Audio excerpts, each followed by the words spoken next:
సొరకాయ బజ్జీలు ఇలా చాలా టేస్టీగా చాలా బాగుంటాయి. ఇవి చాలా స్మూత్గా చాలా మెత్తగా కూడా ఉంటాయి.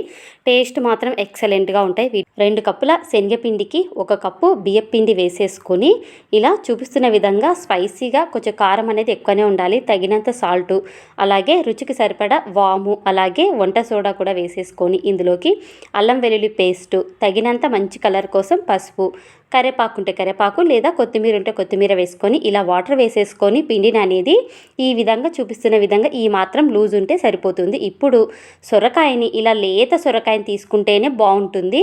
ఇలా చిక్కు తీసేసుకొని ఇలా చూపిస్తున్న విధంగా వీలైనంత పల్చగా కట్ చేసేసుకోవాలి రౌండ్గా. ఆయిల్ హీట్ ఎక్కిన తర్వాతకి ఇలా చూపిస్తున్న విధంగా బజ్జీల మాదిరిగా వేసేసుకోవడమే. వేసేటప్పుడు మాత్రం మంట హైలో ఉండాలి. తర్వాతకి మీడియంలో పెట్టేసుకో.